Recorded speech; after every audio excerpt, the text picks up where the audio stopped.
Hello, Cougar Nation, and welcome back to the Coaches Weekly for this season of Cougar Baseball. I'm Jonathan Shear with Cougar Sports Network, here with two of those Cougar baseball players, Mike Kasich and Tyler Crater. How you doing? And thanks for coming on the show today, guys. And you guys are coming off of a 4-game road trip as your season winds down, a 4-0 road trip with a handy sweep over Illinois Tech on the south side and then a sweep over Wisconsin Lutheran this past Saturday, and that sets you guys where you are currently, second in the NAC, headed into the final few games. Most teams in the conference, 4 games left to go. For you guys, it's just 2. But before we go to looking ahead, we're going to look back a little bit on your recent play through your last 10 games. You're 8-2, which is tied for the best record in the NAC through that span. You've won your last 6. You guys are playing some of your best baseball at the most important part of the season. So a lot of what we've talked with a lot of the other players, coaches this season has been about having fun, playing your game, playing loose. And do you think you guys have gotten a bit looser as this season has gone on? And how has that contributed to, what's been your hottest streak so far? Yeah, so we've definitely been a lot looser. Our goal each game is just to score more runs than the other guy. And we've been doing that pretty well, actually. Been doing a little bit of whooping lately on the other team, so it's been fun. Our goal is to strike first in the games and go from there, and we've done a pretty good job of doing that. So definitely makes the back 8 innings go a lot nicer, lets us relax and play our game. I mean, you guys mentioned that offense and putting the whooping on the other team. Statistically in the NAC, you guys have one of, if not the best offense in the conference, leading in batting average, slugging percentage, majority of statistical categories, and then you look at the recent games, and it's even been better then. Tyler, you know a lot about that with that Illinois Tech sweep. You yourself, 3 home runs, just a very, very hot streak for you yourself, but the team as well through those last 4 games. So the offense is something that had a bit of a slow start to the year. So you guys are a big part of that offense. How did you start to figure out how to get that offense up to where it is now after a slow start? Well, as you know, it's also getting warmer outside, so we have 3 guys at the top of our lineup, Arizona guys, so we definitely do a lot better when the sun's shining. Don't do so hot when it's too cold outside, but yeah, once one of it gets rolling, we kind of just feed off each other. Our whole lineup does, and it's just fun to watch. I mean, that Illinois Tech game, 2 massive wins, both games ending before the 4-9 went through. So when you look at those games, how do you play with that psychologically? I mean, you're up big for the majority of the game, you're piling on runs. How do you then go through those later innings as it's still a massive blowout gap, but you still have to finish out the game? You just look to keep scoring more runs. As it sounds simple, but you just want to bury them. That's what we go. That's our saying, is just keep trying to bury them, get out in there in 7, save the pitching staff for the next games, and go from there.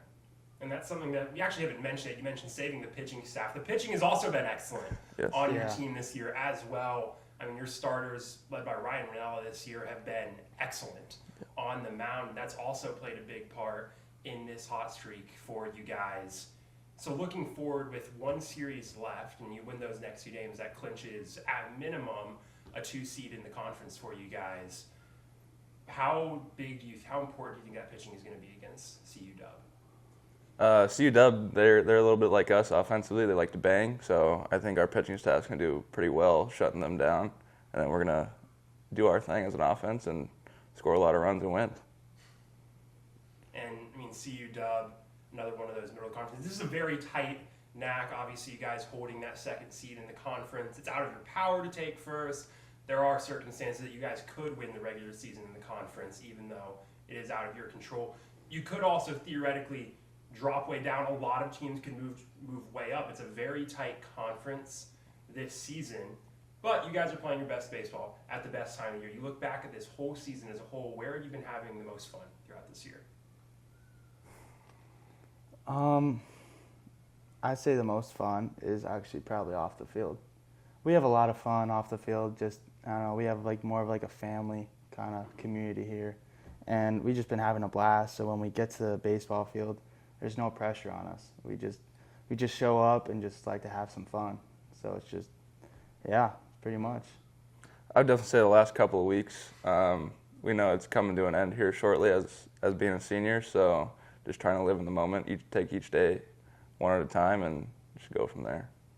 Yeah, and I mean, as seniors, your last home game's coming up this Friday against Concordia, Wisconsin. So, as you do head into those final 2 games, what's your mindset? What do you kind of really look back on as the highlights of your time here at Concordia, and what do you want to remember the most? I'd say I just want to remember just playing with the guys, just having fun and winning. I mean, we like winning, so favorite quote: "If we ain't first or last." So just got to keep winning and having some fun and take it into this Friday and kick CU Dub's butt too. Just remember all the good times we had in that field. 4 years, many days out there, some early mornings out there. So just take it in one last time. And even then, after this last time, you guys have already clinched a return to the conference playoffs after missing those playoffs last year. So after this Friday, next up is a trip up to MSOE, up to Wisconsin for the CUC playoffs. So as you guys prepare for that playoff, I mean, the mantra for you guys has been one game at a time, and that's how you really approach any win streak. But it's not, you can't help but look ahead a bit, knowing that that's what's coming up. How do you start preparing for that now? You do have a non-con tune-up game tomorrow against U Chicago. Then you have that CU Dub game. How do you look to prepare for that tournament while balancing out a strong finish of the season? I think just keeping the confidence as a pitching staff and as a lineup with those last 3 games. I think if we stay as confident as possible, we can achieve anything in that tournament. Yeah, I'd say so too. Confidence is huge.